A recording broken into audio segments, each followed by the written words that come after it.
Olá, meus queridos, tudo bem? Salve! Sejam muito bem-vindos àquela que é ou seria a Elias Live de número 120. Por que eu tô falando que é? Porque é a 120. Por que eu tô falando que seria? Porque ela não é live, eu tô deixando gravada para que vocês assistam no horário da live, tudo bem? Isso porque hoje, segunda-feira, eu não acordei me sentindo muito bem. Inclusive, eu teria uma transmissão na tarde de hoje lá pelo Gran Cursos Online. Eu pedi que desmarcassem essa transmissão. Não acordei me sentindo muito legal, mas eu queria deixar esta live gravada sobretudo por alguns motivos. O primeiro deles, eu comecei a live 119 há 2 semanas e eu queria dar continuidade a ela, até porque, na verdade, a live 119 foi a metade da resolução de uma prova do CESP e hoje é a continuidade, a segunda metade da prova. Segundo motivo, esta é a última live do ano, não haverá live nem semana que vem e nem na próxima, então nós vamos ter um recessinho das lives. Então, por esse motivo, é a última live do ano, mais um motivo então para eu deixar a live gravada para vocês. Legal? Então, pessoal, eu quero que vocês acompanhem, aproveitem bastante o conteúdo que eu quero falar nesta aula, até porque o que eu fiz foi o seguinte: há 2 semanas, live 119, eu comecei uma revisão para o TJ Pará, certo? Certo, fiz metade de uma prova do CESP. A outra metade era para ser na semana seguinte. Todavia, foi publicado o edital de escrivão da Polícia Civil. Aí eu coloquei no meio dessa conversa, chamei de live 119.1, uma live destinada ao concurso da Polícia Civil do Distrito Federal. E hoje eu termino essa prova do CESP que eu estava fazendo para a prova do TJ Pará. Beleza? Inclusive, se você perdeu a primeira parte da resolução da prova, pega aqui o link na descrição do vídeo, tá aqui abaixo, é só você clicar lá, acompanhar a correção para pegar a primeira parte e aí depois você acompanha a segunda parte aqui junto comigo, beleza? O importante mesmo é haver conteúdo de qualidade disponível gratuitamente para você, a fim de que você domine tudo aquilo que é importante para a sua prova do TJ Pará, beleza? Então vamos para a tela, vamos juntos? O texto é esse aqui, nós já fizemos inclusive a leitura do texto, é um texto que fala sobre as ondas renovatórias dentro do Poder Judiciário, certo? Nós fizemos a leitura deste texto aqui, que fala das 4 ondas renovatórias, e fizemos as questões de 1 a 6, certo? Essas questões aqui elas já foram feitas, eram questões de texto, beleza? Questões de texto. O que eu quero fazer com você agora são as questões de gramática, beleza? As questões de gramática. Aliás, você vai perceber o seguinte, que dessas questões, parte delas são de texto ainda, algumas delas ainda são de texto, e outras, a maioria delas, de gramática, beleza? Então vem comigo na tela. Eu acredito que você fez a leitura do texto comigo na aula passada, beleza? Eu não vou ler o texto todo novamente. Se você, por acaso, perdeu a leitura do texto, se você, por acaso, não fez a leitura do texto, volto a dizer, volte na live 119 e acompanhe, porque você pega a 119 e depois a 120, beleza? Olha o que ele fala para você na questão de número 7. Ele fala assim, ó, o autor levanta argumentos para defender a ideia de que a quarta onda renovatória supera as anteriores. Pessoal, se você se lembrar lá no texto, cada parágrafo falava de ondas renovatórias, né? A quarta onda renovatória era uma onda renovatória voltada à revolução digital. Ele falou de várias ondas renovatórias, falando do acesso à justiça gratuita, falando da questão da organização da justiça, né? Organização dos tribunais, aqui terceira reforma do Poder Judiciário, mas em nenhum momento ele quer dizer para você que a quarta reforma supera as outras. Na verdade, as reformas surgiram de acordo com as demandas de cada tempo. Cada tempo tem a sua necessidade. Quando a justiça era muito cara, veio a reforma para tornar a justiça, para haver justiça gratuita. Então, na verdade, cada uma acontece à medida que a necessidade surge. A quarta onda não é melhor nem pior, mas é a onda que se encaixa no momento atual em que é necessário digitalizar os processos, tornar o processo digital. Então vem cá comigo, por favor, porque a questão de número 7 fala que ela supera, e o texto não quer dizer que ela supera, o texto só quer dizer que as ondas ocorrem, beleza? Então esse item está errado. Legal? E para isso ele faz uma retrospectiva nas reformas anteriores até chegar na quarta reforma, a Revolução Digital. Questão de número 8, ele fala para você assim, ó. Como o texto elenca fatos ocorridos ao longo da história da justiça brasileira, é correto classificar este texto como um texto de que tipo, pessoal? Narrativo. Vem cá. Quando eu falo de classificar o texto, eu tenho de me lembrar da finalidade do texto. Eu preciso me lembrar de para que esse texto foi feito. Vamos lá, então. Primeiro, quais são as 3 tipologias básicas essenciais para qualquer prova do CESP? Descrição, falar sobre algo, retratar com palavras, dizer como algo é. Narração, contar uma história. E dissertação, falar sobre algo. Certo? Certo. Vem cá comigo. Até porque no texto ele fala das 4 ondas renovatórias e, obviamente, você percebeu que existe uma gradação temporal dessas 4 ondas renovatórias, o que te leva a pensar que o texto tem um traço narrativo. Mas vem cá, o que o texto quer fazer para você está lá no primeiro parágrafo. O maior desafio do poder judiciário no Brasil é tornar-se cada vez mais acessível às pessoas, até mesmo a quem não pode arcar com o custo financeiro de um processo. De um modo amplo, o acesso à justiça significa a garantia de amparo aos direitos do cidadão por meio de uma ordem jurídica justa e, caso tais direitos sejam violados, a possibilidade de ele buscar a devida reparação. Ou seja, pessoal, o que ele está falando para você nesse texto, ele quer falar sobre um assunto. Qual é o assunto? O desafio do Poder Judiciário, ou melhor, os desafios do Poder Judiciário. E o que ele faz em cada parágrafo é argumentar como é que o Poder Judiciário fez cada um desses desafios, ou melhor, encarou cada um dos desafios, com a primeira onda renovatória, com a segunda onda renovatória, com a terceira onda renovatória e com a quarta onda renovatória. Na verdade, a finalidade do texto não é contar a história do Poder Judiciário. A finalidade do texto é falar sobre a forma como o Poder Judiciário encara o desafio de tornar a justiça acessível.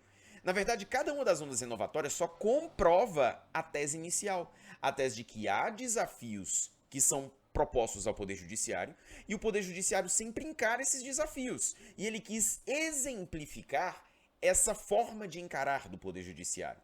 O texto não é narrativo porque a finalidade dele não é contar uma história, é falar sobre o desafio do Poder Judiciário e como o Poder Judiciário resolve esse desafio. Então vem comigo na tela mais uma vez. Por quê? Este item de número 8 que fala que é narrativa, ele está errado. A finalidade do texto é falar sobre algo, falar sobre os desafios do Poder Judiciário. Portanto, esse texto é dissertativo. Beleza? Dissertativo. Vamos mais, questão de número 9. A inserção do sinal indicativo de crase em aquém não comprometeria a correção gramatical do texto. Eu posso até voltar com você, mas você que já está manjando de crase legal, o aquém é esse aqui, ó. Sabe que o pronome quem, ele não aceita artigo. Não aceita artigo, beleza? Ele não aceita artigo. Olha o texto. Ele fala para você assim, ó, o maior desafio do Poder Judiciário é tornar-se cada vez mais acessível às pessoas. Acessível a alguém. A quem? Às pessoas. Aqui eu tenho uma crase. Até mesmo acessível à preposição a quem. Só que o quem não aceita artigo, por isso não há crase. Então vem comigo aqui na questão de número 9, que fala que a inserção do sinal indicativo de crase em aquém não comprometeria a correção gramatical do trecho, só que compromete sim, motivo pelo qual esse item está errado. Beleza?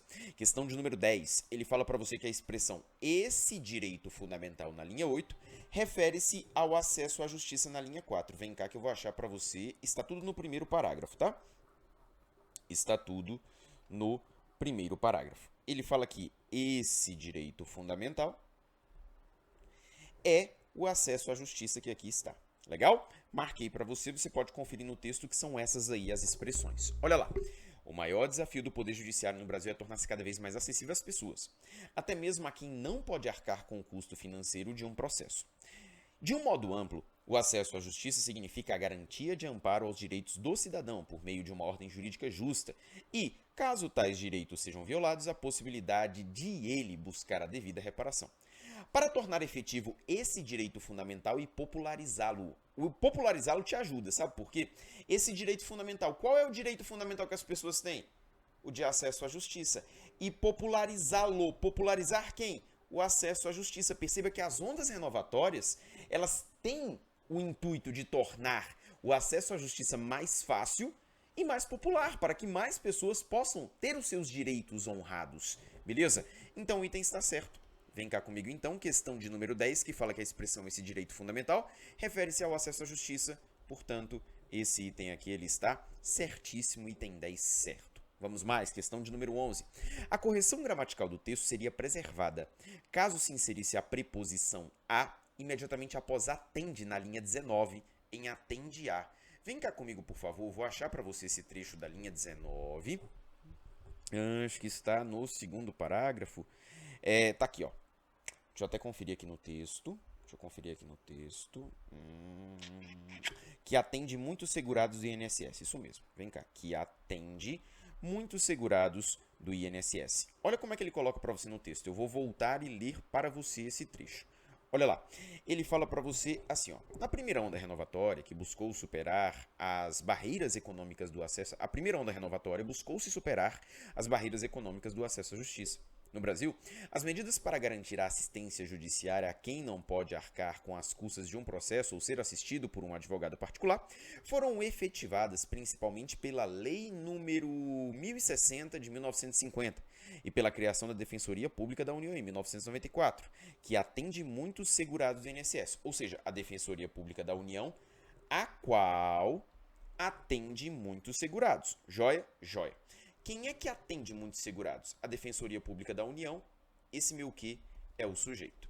O verbo atende, aqui nesse caso ele é verbo transitivo direto. Quem atende, atende alguém. Atende quem? Muitos segurados do INSS, que é o meu objeto direto.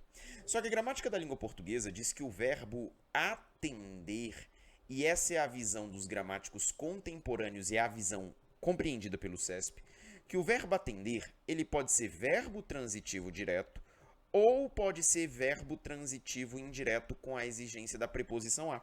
Ou seja, eu posso dizer quem atende, atende a alguém, ou quem atende, atende a alguém.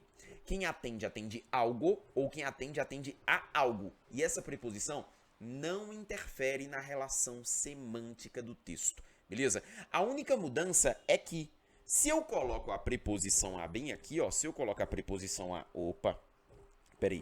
Se eu coloco a preposição a bem aqui no texto, esse verbo deixa de ser transitivo direto, passa a ser transitivo indireto, e esse muitos segurados do INSS passa a ser objeto indireto. Só essa é a mudança, ou seja, uma mudança de classificação sintática. Mas não ocorre mudança de sentido e nem incorreção gramatical. Então, olha o que ele fala. A correção gramatical do texto seria preservada caso se inserisse a preposição a imediatamente após atende, resultando em atende a. Esse item é certíssimo. Veja que ele sugere para você um a sem crase, até porque muitos não aceitam artigo a. Beleza? Então, questão de número 11, questão que está certa. Questão de número 12, ele fala para você assim, ó, a eliminação da vírgula empregada imediatamente após difusos na linha 25 não comprometeria a correção gramatical do texto, mas alteraria os seus sentidos originais. Então, nós vamos voltar lá no texto, na linha de número 25. Ele quer saber da vírgula que está após difusos. Deixa eu conferir aqui onde é que está a linha 25. Isso, no terceiro parágrafo. Deixa eu apagar para você aqui, para a visualização ficar melhor. No terceiro parágrafo, está aqui, ó, difusos. Ele fala dessa vírgula que está logo após difusos, né? Leia comigo esse trecho de texto. Para assegurar a tutela dos direitos difusos, que dizem respeito à sociedade em geral, foram criados instrumentos. Espera aí, gente, o que ele está falando para você aqui, ó, é para assegurar a tutela dos direitos difusos. Direitos difusos, os quais dizem respeito à sociedade em geral. Ou seja, queridos, o que eu tenho daqui para frente é uma oração subordinada adjetiva, com vírgula antes, então ela é explicativa.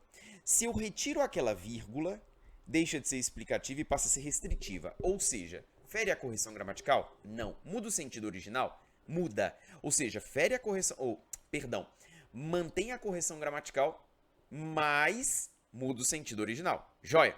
Aí você vai me perguntar, Elias, e essa outra vírgula aqui após geral? Eu não teria de eliminá-la, não? Volta comigo e lê o texto. Para assegurar a tutela dos direitos difusos que dizem respeito à sociedade civil, foram criados instrumentos. Peraí, gente, ele está falando para você que foram criados instrumentos. Mas esses instrumentos foram criados para quê? Segundo o meu texto.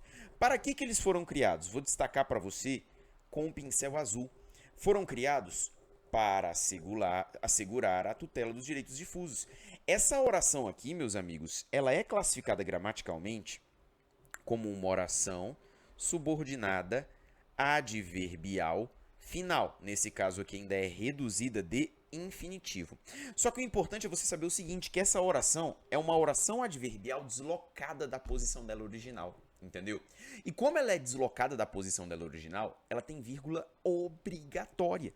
E a vírgula dela é essa vírgula aqui, ó. Porque o adjunto adverbial, ele termina aqui. É porque dentro da oração subordinada adverbial, existe uma oração subordinada adjetiva explicativa. A única coisa que eu fiz aqui foi transformar essa oração adjetiva explicativa dentro da oração adverbial em uma oração subordinada adjetiva restritiva, mas a adverbial continua existindo. E por isso essa vírgula aqui continua no trecho. A vírgula que diz respeito à explicação ou à restrição é essa vírgula aqui, ó. Aqui. E a outra vírgula é para o adjunto adverbial. Então é eliminar só uma vírgula mesmo. Então olha lá o que ele fala para você. A eliminação da vírgula empregada imediatamente após difusos não comprometeria a correção gramatical do texto. E, de fato, não compromete a correção gramatical do texto. Mas altera os seus sentidos originais? Claro que altera. O item é certíssimo, Elias. E que alteração de sentido é essa? Se você nunca me ouviu falar sobre explicação ou restrição, eu falo para você. Quando ele fala para você em direitos difusos, vírgula, que dizem respeito à sociedade civil e à sociedade em geral, ele quer falar o seguinte, que existem direitos difusos e todos eles dizem respeito à sociedade em geral. Todos eles dizem respeito à sociedade em geral. Agora, se eu retiro a vírgula, ou seja, direitos difusos sem vírgula que dizem respeito à sociedade em geral, dá a entender que existem direitos difusos que dizem respeito à sociedade e existem direitos difusos que não dizem respeito à sociedade. Só que aqui no texto ele só quer falar dos que dizem respeito à sociedade. Então, eu separo em dois grupos. Beleza? Por isso, diferença semântica, mas sem prejuízo à correção gramatical, confirmando, portanto, que o item 12 é certo. Item 13, ele fala para você assim, ó.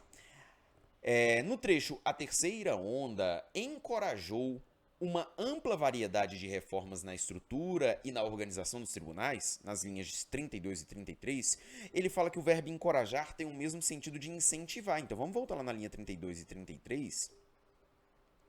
É o que fala aqui da terceira onda renovatória, está bem aqui, ó. Leia comigo. A terceira onda encorajou uma ampla variedade de reformas na estrutura e na organização dos tribunais, o que possibilitou a simplificação de procedimentos. Ou seja, quando ele fala que a terceira onda encorajou, significa que a terceira onda motivou, que a terceira onda deu coragem a essa variedade de reformas. Ou, em outras palavras, que essa terceira onda, ela incentivou, ela motivou isso, incentivou essas reformas. Questão de significação vocabular, item, portanto, certíssimo. Beleza? E por fim, questão de número 14, ele fala que o vocábulo que poderia ser substituído por o qual. Ele fala o que da linha 29, ou seja, está no parágrafo anterior. Ele fala desse que está bem aqui, ó. Beleza? Deixa eu até conferir aqui no texto, linha 29. Que é em 1990, que conjuntamente, exatamente, esse aqui aí. Pessoal, presta atenção no seguinte. Olha o texto que ele fala para você. Ele quer falar desse que aqui, ó. Esse que aqui que está na penúltima linha da tela. Leia comigo a partir daqui, ó, a partir do ponto final. Os principais avanços ocorreram com a entrada em vigor da Lei da Ação Civil Pública, em 1985, e do Código de Defesa do Consumidor, em 1990, que conjuntamente formaram o microsistema processual. Queridos, eu queria que vocês olhassem com carinho para esse verbo formaram. Porque esse verbo formaram está no plural, denotando a existência de um sujeito plural. Olha de novo. Os principais avanços ocorreram com a entrada em vigor da Lei da Ação de Civil Pública e do Código de Defesa do Consumidor, que formaram, pessoal, quem formaram o microsistema processual? Pessoal, quem formaram o microsistema processual, vou apagar para você aqui, quem formaram a Lei da Ação Civil Pública, beleza, e o Código de Defesa do Consumidor. Eles que formaram o microsistema processual, ou melhor, para ser ainda mais resumitivo, os avanços. Porque os avanços no meu texto a Lei da Ação Civil Pública e o Código de Defesa do Consumidor. E o Código de Defesa do Consumidor e a Lei da Ação Civil Pública são os avanços. Ou seja, o pronome relativo retoma ambos. E se retoma ambos, é os quais. Os quais conjuntamente formaram o microsistema. Inclusive, do ponto de vista sintático, esse que aqui funciona como sujeito do verbo formaram. Quem forma algo, forma o quê? O microsistema processual, que é o meu objeto direto. Queridos, então este que ele pode ser substituído por os quais e não por o qual, porque não fala só sobre o Código de Defesa do Consumidor. Então a questão de número 14, ele fala que poderia ser substituído por o qual sem alteração no sentido da correção gramatical do texto. Esse item, portanto, ele está erradíssimo. Confere comigo então o gabarito dessas questões. Questão 7 é errado, questão 8 é errado, questão 9 é errado, questão 10 certo, questão 11 certo, 12 certo, 13 certo, 14 errado. E esse é o gabarito das nossas questões que fecham esta prova do CESP que utilizei para estudarmos para o concurso do TJ Pará, beleza? Inclusive, se vocês perceberam, esta foi a prova aplicada para o TJ Amazonas. Ou seja, eu tirei de um TJ para estudar para outro TJ. Então espere algo assim no dia do seu concurso. Tudo bem, meus queridos? Não se esqueça, se você por acaso não viu a aula 1 de resolução dessa prova, volte. É a Elias Live número 119. Além disso, a Elias Live número 119.1 é para escrivão da Polícia Civil, mas a prova de escrivão da Polícia Civil é também organizada pela Banca CESP. Então, se você vai fazer o TJ Pará, vale a pena também assistir aquela aula, porque ela também trata da Banca CESP. Tudo bem? E no mais, meus queridos, eu só posso dizer a vocês o seguinte. O ano de 2019 está acabando. Foi um ano de muitas alegrias, mas também foi um ano de muitas tristezas. Foi um ano de muitas vitórias, mas também foi um ano de muitas derrotas. Mas que tudo isso que aconteceu em 2019 tenha servido para engrandecer a pessoa que somos. Que as nossas vitórias possam nos colocar em um novo patamar diante da vida que iremos viver em 2020. Que as vitórias possam nos levantar para falar, poxa, 2020 vem aí, eu quero que 2020 seja sensacional. E que as nossas derrotas, elas sejam importantes para a nossa reflexão pessoal, a fim de que nós possamos evitar que todas elas aconteçam em 2020. Aliás, que 2020 seja o ano de confirmação das nossas vitórias prévias e o ano de conversão das nossas derrotas em novas vitórias. Tudo bem? Por isso eu desejo a todos vocês um excelente Natal, um feliz ano novo, que a sua virada de ano seja magnífica, que a nossa virada de ano seja magnífica, porque todos nós precisamos de um 2020 mais feliz, mais alegre, mais pacífico, mais esperançoso, mais de acordo com aqueles que buscam o melhor legalmente para a sua vida, beleza? E você pode ter certeza que você vai contar comigo ao longo de 2020, seja aqui no meu canal, seja pelo YouTube do Gran Cursos Online. Você vai contar comigo para quaisquer concursos que possam surgir. Eu não vou soltar a sua mão em minuto algum. Nem mesmo depois da aprovação, até porque depois da aprovação eu vou ser convidado para o seu churrasco de posse e aí lá eu vou apertar sua mão de novo. Então nem lá eu vou soltar a sua mão. Tudo bem, meus queridos? Espero que o 2019 de vocês tenha valido muito a pena e que o 2020 seja incrível. Eu desejo que o nosso 2020 seja um ano sensacional. Tudo bem? Um grande beijo a todos, fiquem com Deus e até 2020.